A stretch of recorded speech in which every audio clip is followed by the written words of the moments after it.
Have you ever felt there was a part of yourself you had never touched? Like a secret door in your mind that always stayed closed.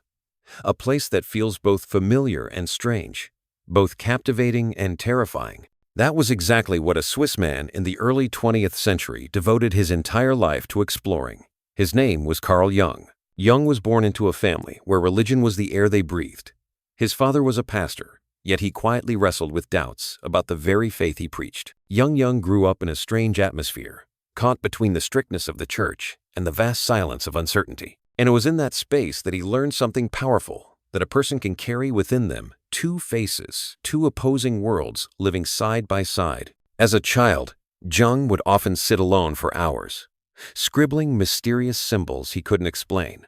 Sometimes it was swirling circles, other times unfamiliar faces. He believed they came from a place deeper than memory.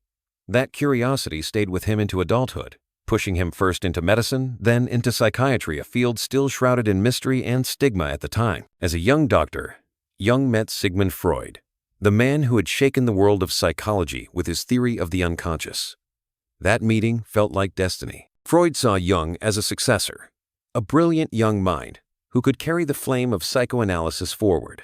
Jung admired Freud, like a spiritual father, a lighthouse shining into the darkness of the mind. They would talk for hours, sometimes until dawn. They shared the same desire to unlock the secrets of the human soul. For a time, they were like two planets orbiting each other. But their bond did not last forever. Beneath the surface of respect and friendship, cracks began to appear. Freud believed the unconscious was rooted mainly in sexual instincts.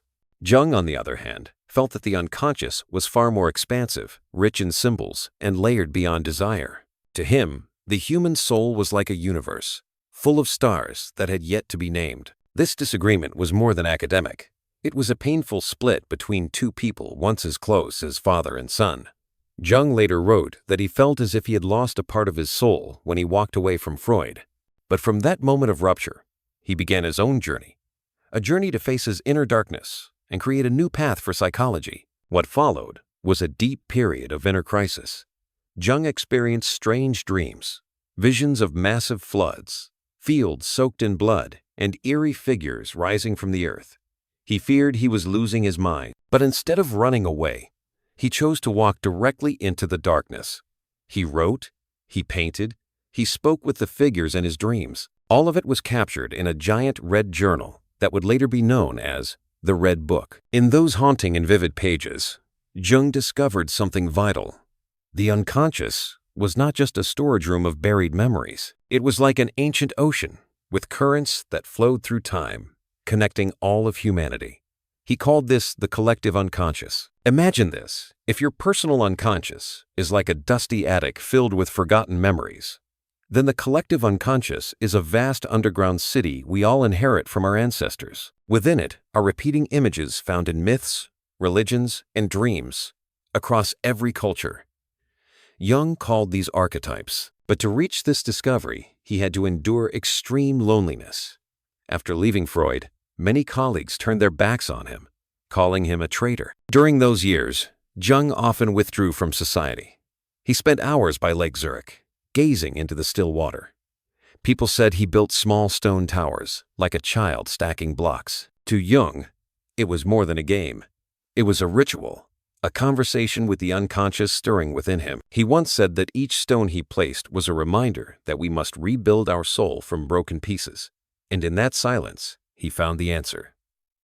To understand the mind, reason alone is not enough. We must also listen to the dreams, the images, the strange symbols sent by the soul. From there, Jung began to travel the world, seeking out unfamiliar cultures.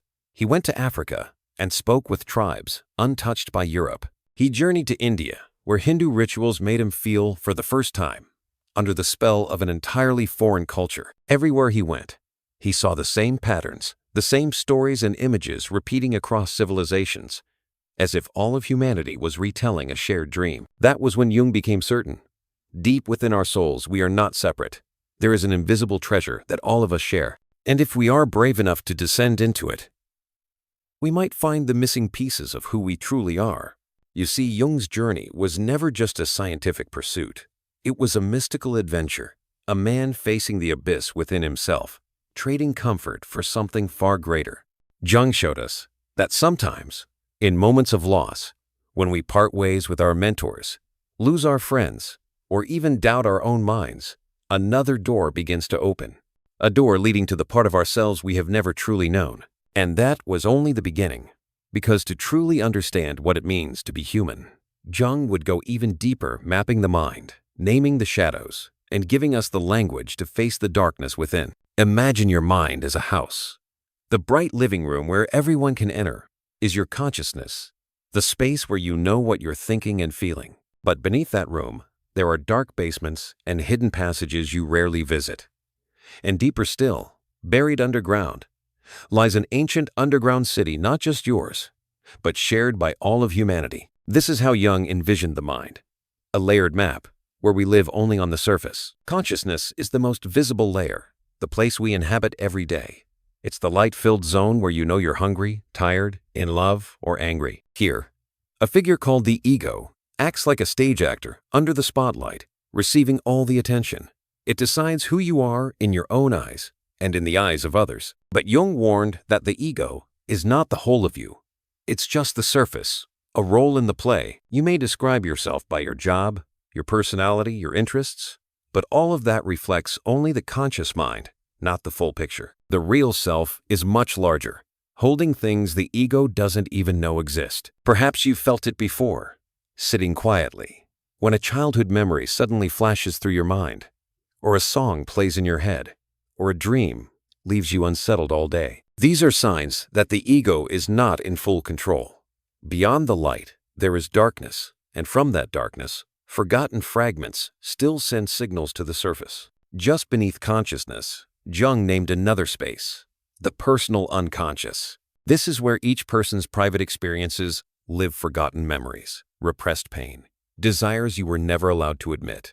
Think of a memory you've tried to bury. Maybe a moment of shame in class, a failed relationship, or a cruel word you wish you could erase. These things don't disappear. They slip into the basement of your mind. There, they continue to live sometimes, whispering through dreams, sometimes bursting out in sudden anger you can't explain. The personal unconscious is unique. It belongs to you and only you. No one else shares your exact memories, pains, or emotional wounds. But it's also dangerous, because what is denied tends to return, like a ghost demanding to be seen. Jung believed many psychological symptoms, anxiety, depression, obsessions, come from refusing to face what's been locked away in this hidden room. And then, deeper than even the basement, Jung discovered something groundbreaking: the collective unconscious. This is no longer a private space. It's a shared landscape passed down from our ancestors, existing in every human being. Imagine that beneath your basement, there is not just a pile of old boxes, but a tunnel that leads to your neighbor's basement, and from there, to countless other homes. Eventually, you realize they're all connected, forming one vast underground city where humanity has stored its stories, images, and symbols across time. That is the collective unconscious. In this hidden city live some remarkable residents, the archetypes. These are ancient patterns, repeated again and again in myths, dreams, and folklore across every culture. The Greeks gave them names through their gods. The Indians revealed them through religious symbols. In modern dreams, they appear as strange figures we've never met yet somehow feel familiar. Jung believed that just as birds are born knowing how to build nests, humans are born carrying these archetypes within them. They shape how we love, fear, rebel, and sacrifice. And because they are so ancient, we often feel them as forces beyond our control. To better understand this, imagine the mind as an ocean. Consciousness is the gentle foam at the surface, small and fleeting. The personal unconscious is the water just below, where strange creatures hide memories, emotions buried deep. The collective unconscious is the ocean floor, vast and dark, where massive ancient beings rest, the archetypes of humanity. We often believe we control ourselves, but in truth, our consciousness is like a small boat drifting across this sea. The currents of the unconscious, both personal and collective, can steer the boat at any moment. And if we don't learn to recognize those currents, we might think the waves are fate pushing us from outside. Think of a situation. You meet a complete stranger, yet you feel an eerie sense of familiarity, like you've known them forever. Or perhaps you look into someone's eyes and instantly feel an inexplicable dislike. Jung believed these reactions don't just come from logic. They often rise from deeper layers where the archetypes live. You are not just looking at a person. You're touching a symbol that the collective unconscious has carried for centuries. A woman might fall for a man not because of who he is, but because he stirs the image of the hero or the father within her mind. A man might fear his boss not because of real power, but because that boss awakens the archetype of the stern father that has lived in the human psyche for ages. By mapping out these three layers, Jung wanted to remind us that the human being is not simple. We are not just what we consciously know. Beneath our daily lives, an unseen world is operating, shaping our behavior, dreams, and emotions. And if we don't learn to face it, that hidden world will rule us without our awareness. He once wrote, "Until you make the unconscious conscious, it will direct your life, and you will call it fate." That line rings like a warning. If we don't dare to look into our own darkness, we will always believe that life is happening to us. But in truth, it is the layers of our unconscious that are steering the ship. Maybe you felt confused by a strange dream, or surprised by your own overreaction to something small. When that happens, remember you've only brushed against the basement of your mind, and somewhere deeper still lies an underground city where humanity keeps its untold stories.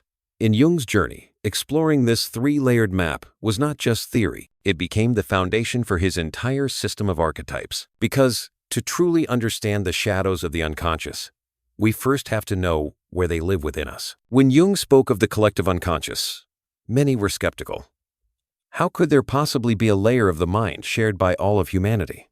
But he didn't rely on intuition alone. He looked at the evidence, at recurring images found throughout history, religion, mythology, and even in the mysterious dreams of his patients. Imagine someone living in early 20th century Switzerland who had never heard of Greek mythology, who knew nothing of Buddhism or Indian culture, yet in their dreams, a radiant woman appears part mother, part goddess.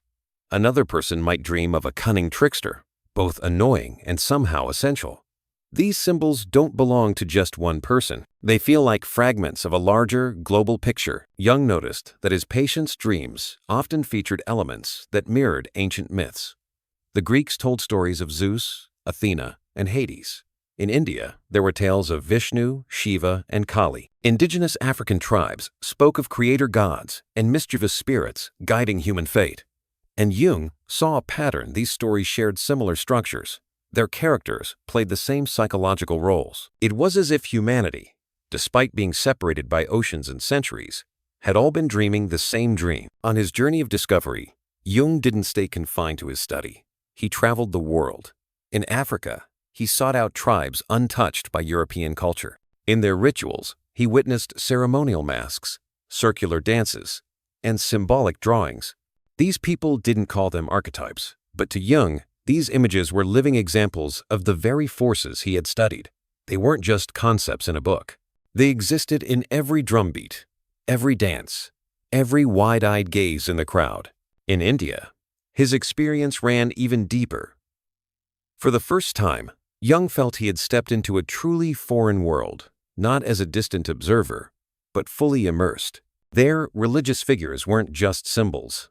They were the very pulse of the culture. He saw statues of gods with many arms and faces, and though they seemed strange, they reminded him of images from the dreams of Swiss patients. How could a Swiss farmer dream of a goddess so similar to one he had never heard of? There was only one explanation: these symbols lay deep in the collective unconscious, a shared source that we all somehow touch. What surprised Jung most was that even people suffering from schizophrenia, in their delirium, would draw or describe symbols eerily similar to those found in ancient myths. They had never studied them. No one had told them these stories. Yet from the chaos of their minds emerged visions of gods, monsters, and epic journeys. To Jung, this wasn't coincidence. It was proof that the collective unconscious wasn't just an abstract theory. It was a real force operating in every one of us, whether we realize it or not. Archetypes, he believed, were the backbone of the human soul. They are like built-in scripts, and each life, in one way or another, plays out these roles. Some people become heroes who rise through hardship. Others live under the shadow of a strict father. Some fall into the role of the trickster, and some never escape the grip of the devouring mother figure. Think of the films you've seen. From modern Hollywood stories to ancient legends, you will always find familiar characters. The hero, the villain, the wise mentor, the mysterious lover, the clever trickster. We often call this the storytelling formula. But Jung saw something deeper. These were archetypes, the timeless roles humanity has always acted out, because they are embedded within us. Maybe you've dreamed of standing before a massive door that won't open. That could be the archetype of the threshold, the challenge before transformation. Or you've dreamed of a stranger who feels like someone you've known forever. That could be the archetype of the guiding spirit. Archetypes are not random creations. They are immortal characters, living within each of us, waiting to be named. Jung once said that when he studied mythology, religion, and dreams, he realized they were all telling the same story in different ways. And that story wasn't just about one culture. It was the story of humanity, the search for meaning, the struggle with darkness, and the longing to become whole. In his eyes, archetypes weren't relics of the past. They were roadmaps for the present. They help us understand why we love what we love, fear what we fear, and obsess over things that make no sense. They are ancient patterns still alive today, shaping both our inner world and our actions in daily life. There's something curious about dreams. When people start paying attention to them, they often notice certain figures appear again and again: a mysterious woman, a faceless man, a child, or an enemy. According to Jung, these aren't just dream characters. They are archetypes rising to the surface, reminding us of the parts of ourselves we haven't yet acknowledged. If the personal unconscious holds our private secrets, the collective unconscious holds the shared memory of all humanity. And the archetypes are the pieces of that memory rising up in our dreams. In art, in religion, in the stories we've told one another for thousands of years. When Jung stepped out of Europe, when he spoke with Africans or stood before Indian temples, he no longer felt like just a psychiatrist. He felt like a traveler entering the shared labyrinth of mankind. Every statue, every myth he encountered was no longer foreign, because he had already seen them in the dreams of his patients. And in that moment, he understood the human soul, no matter where it lives, is woven from the same fabric. Archetypes are like stars hidden by daylight. We can't see them during the day, but when night falls, they shine and guide us. They aren't just the stories of ancient people. They are our stories too, repeated in countless forms.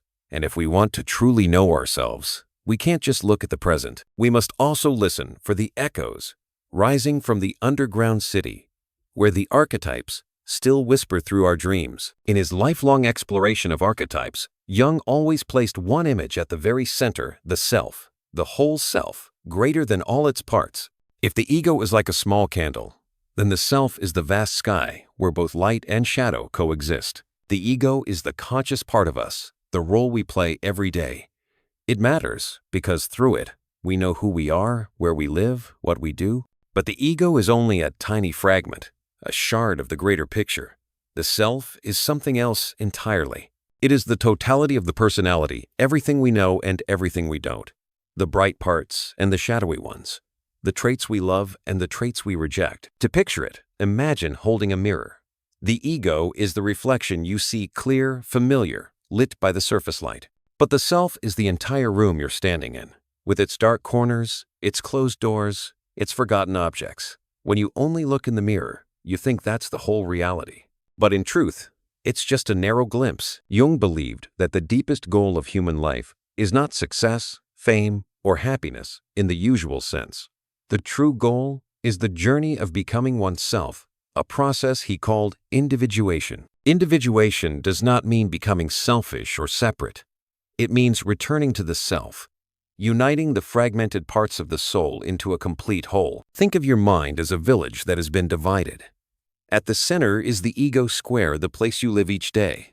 But around it are abandoned houses, where shadows dwell, where strange figures reside. Individuation is the journey where you leave the familiar square, carrying a torch, walking down the dark paths, knocking on each door, meeting the forgotten parts of yourself. Sometimes, you find a trembling child in the corner, a buried childhood memory. Sometimes, you face a fierce figure, the anger you never admitted. Sometimes, you meet a stranger, a creative side of you that's never been explored. All of them are residents of your inner village. And for the self to be whole, you must listen to every voice and welcome them home. Jung often emphasized that the self is not something we can reach in a single night. It is not a quick destination, but a lifelong journey. Every experience, every conflict, every dream is a signpost. When you dream of being lost in a maze, it may be your mind's way of telling you you've wandered from the self. When you suddenly feel a deep, unexplainable peace, it may be a brief moment of touching it. One image Jung frequently used to describe the self was the mandala, those symmetrical circles, both simple and complex, found in many cultures. He noticed that when patients were healing, they would spontaneously draw these circles, even without knowing their spiritual or artistic meaning. For Jung, the mandala was a symbol of wholeness, the self rising from the unconscious, reminding us we are being drawn back to our center. There's a story Jung often told about a successful man who prided himself on logic and control. He believed he knew exactly who he was, what he wanted, what he disliked. But one day, he began dreaming of a child standing by a river, calling his name and disappearing.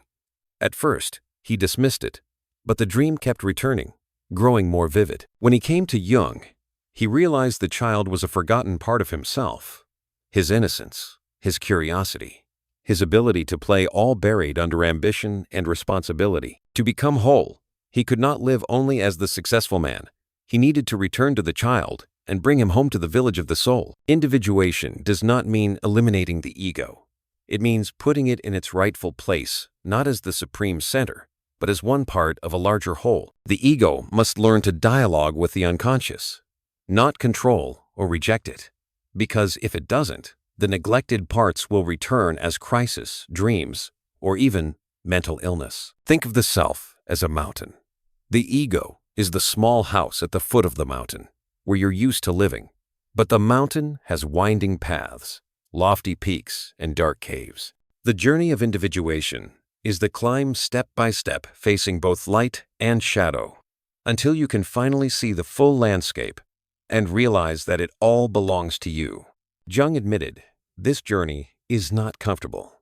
It requires courage to face your darkness, patience to listen to the unconscious, and humility to accept that you are not fully in control. But it is this very difficulty that makes the process sacred. Because when a person dares to enter the shadows, dares to hear the unfamiliar voices within, they not only transform themselves, they open the door to clarity. The self, in Jung's view, is the true center of the soul, where all the pieces come together, and individuation is the path that leads us home.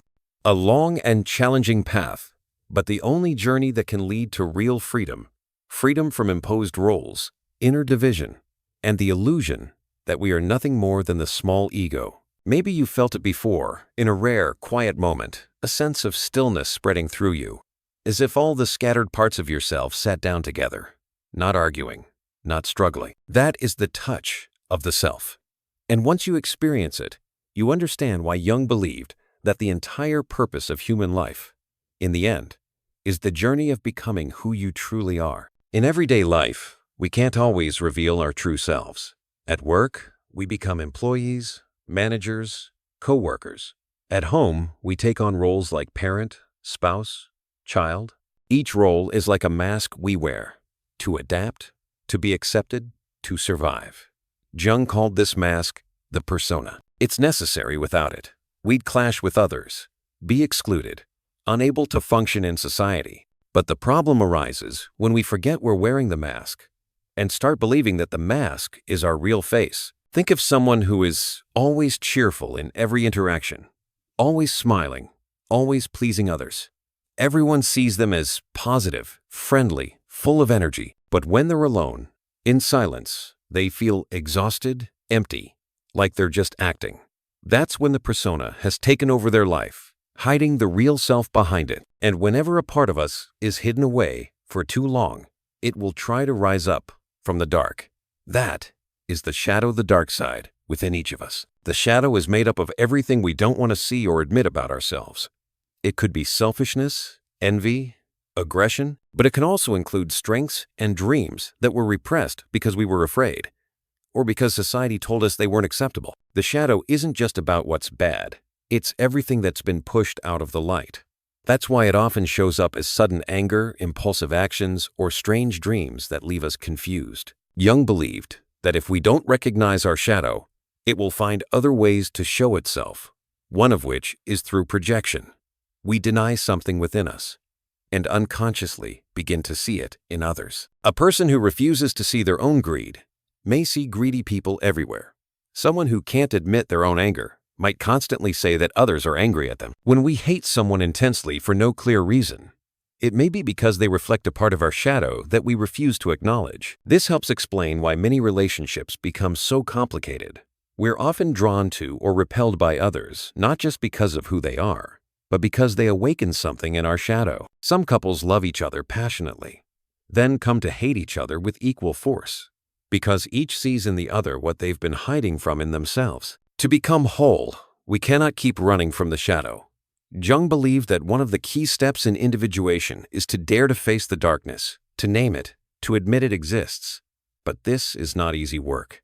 Sometimes confronting the shadow feels like looking into a distorted mirror, where you see a face you don't want to admit is yours. It takes deep moral effort, the courage to say that selfishness, jealousy, and rage are not just out there in the world. They also live within us. A famous example, Jung, often referred to, is the story of Dr. Jekyll and Mr. Hyde. Jekyll is the polished, civilized self. Hyde is the shadow he represses. When Jekyll refuses to integrate his darker side, it bursts forth and takes over. That story is a metaphor for all of us. If we don't face our shadow, it will return to control us from the dark. But integrating the shadow doesn't mean letting it run free. What Jung emphasized is the need to recognize it, to talk with it, to balance it with the persona. A person who knows they have selfish tendencies can learn to manage them instead of denying them. Someone aware of their jealousy can turn that energy into motivation for self-growth. Once the shadow is acknowledged, it no longer remains the enemy. It becomes an ally that helps us better understand ourselves. There's a hard but liberating truth. The things we most despise in others often hold the key to what we most need to learn about ourselves. When we can't stand someone's arrogance, it might be because we have a hidden arrogance of our own. When we judge someone as greedy, it might be that we also have ambition we've buried under a moral persona. And only by admitting this can we stop being haunted by it. The shadow often appears in dreams, usually as a figure of the same gender. It might be a rival, a threat, a dark presence that follows you. These dreams aren't there to scare you. They're reminders that your shadow is knocking, asking to be seen. And if you're brave enough, instead of running, you can sit down and listen to what it has to say. A person who never confronts their shadow becomes a walking persona, a mask with legs. They live to please, to be accepted, but inside they feel hollow, easily swept away by any storm. In contrast, someone who dares to enter their darkness, who faces both their tenderness and their brutality, becomes stronger, more grounded, more human. Jung warned that while most people can accept their relative flaws, few are willing to face their absolute evil. But he also believed that only by looking into that abyss can we truly grow. The shadow doesn't disappear when we ignore it. It disappears only when we bring it into the light and learn to live with it. And here lies the paradox. It is the darkness that helps balance the soul. If we live only in light, we become artificial. If we live only through the persona, we lose our essence. Only when light meets shadow can we begin to move closer to the self, the whole, authentic self. If the shadow is the first door that leads us into the depths of the unconscious, then beyond that door lies another world, more subtle, more mysterious, and often more difficult to face. There, we encounter a strange figure, the inner gender-opposite image of ourselves. Jung called this the anima in men and the animus in women. Imagine a man who lives by logic and control, someone strong and rational. Yet in his dreams, a mysterious woman appears, sometimes gentle and kind, sometimes an enchanting lover, sometimes a threatening witch. She doesn't exist in real life, but she feels so vivid that he cannot ignore her. This is the anima, the feminine side of a man's soul. In a woman's psyche, there is also a quiet presence, a hidden man. He may appear as a strict father, a heroic warrior, or even a domineering tyrant. This is the animus, the masculine part of a woman's inner world. Anima and Animus are not just imagined characters. They are symbols of the repressed opposite within us. A man may go his entire life without acknowledging his tenderness, emotional sensitivity, or nurturing qualities. A woman may be told not to show assertiveness, reason, or leadership, but those parts don't disappear. They sink into the unconscious and later emerge as anima or animus. When these parts remain unintegrated, they often show up in negative ways. A man ruled by his anima may become moody, impulsive, or obsessed with an ideal woman he can never truly find. A woman dominated by her animus may become rigid, overly critical, or stuck in fixed beliefs. In both cases, they are unknowingly controlled by the inner opposite they have yet to understand. But if we have the courage to face and dialogue with them, anima and animus can become powerful guides. When integrated, the anima helps a man connect with his emotions, with empathy, and with true love. He shifts from being purely rational to becoming more whole, someone who can feel deeply, care deeply, and listen with his heart. The animus, when integrated, gives a woman strength, independence, and a clear voice. It helps her step out of the shadow of submission, becoming active, confident, and self-led. In dreams, anima and animus often appear with specific faces. For a man, it might be a seductive lover, a mysterious girl, or a divine goddess. For a woman, it might be a powerful man, a wise teacher, a knight. Whatever their form, they carry one message: look at the part of yourself you've left behind. Jung once told the story of a man who had a recurring dream. A girl stood on the riverbank, calling him to cross. He wanted to reach her, but the river blocked his way. If he stepped into the water, he would drown. Jung explained that the girl was his anima, calling him into the emotional world he had long denied. The river was his fear, the boundary between logic and feeling. Only by crossing could he move toward wholeness. Similarly, women have described dreams where a stranger knocks on the door. Sometimes he's strict, sometimes threatening, but sometimes he brings an unusual sense of power. That man is the animus, reminding them of the masculine strength within the part that needs to be acknowledged and released. Anima and animus are some of the most elusive archetypes because they live not only in the personal unconscious, but deep within the collective unconscious. The image of the mysterious woman and the powerful man have echoed through thousands of years of myth, legend, and religion. From Eve in the Bible and Helen of Troy to the noble knights of European folklore, all mirror the faces of anima and animus. There's something fascinating here. Anima is linked to eros connection, love, and nurturing. Animus is tied to logos logic, structure, and reasoning. When a man integrates his anima, he learns to love, to bond, to nurture life around him. When a woman integrates her animus, she learns to analyze, to make decisions, to stand strong on her own. And when anima or animus are recognized, they open a new door in the process of individuation. The man becomes more than just cold reason. He becomes warm, emotionally aware, complete. The woman becomes more than gentle submission. She becomes bold, clear, and free. This is balance. This is the meeting of opposites within the same soul. You may have felt this before: a voice inside you that feels unfamiliar, even opposite to the image you present to the world. A strong man who longs to be held. A gentle woman who wants to rise and fight. These aren't contradictions. They are the voices of anima and animus. And if we dare to listen, to engage in conversation, we may discover a depth within ourselves we've never known. And just like with the shadow, the key is not to deny or destroy these parts, but to integrate them. When we learn to connect with anima or animus, we take another step closer to the self, the whole, complete self. Because only when both the light and the dark, the masculine and the feminine within us, are seen and welcomed, can we truly become who we are. Anima and animus are like mysterious characters in the play of life. At first, they confuse us, frighten us, even break apart the stability we've built. But if we sit down and listen, we'll see they are guides leading us to balance, to wholeness, and ultimately to the self. Once you've looked beyond the persona, faced the shadow, and listened to the voice of the anima or animus, you begin the journey back to the self, the whole and complete self. But this is not a straight path. It is not a destination to reach and then stop. It is more like an endless unfolding, where each step forward opens another hidden layer of the soul. You can think of this journey as an ongoing dialogue.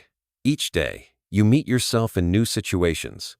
In the morning, you wear the persona to go out into the world, to work, to connect. In the afternoon, when frustration, anger, or injustice arises, the shadow stirs, reminding you there are parts still left unreconciled.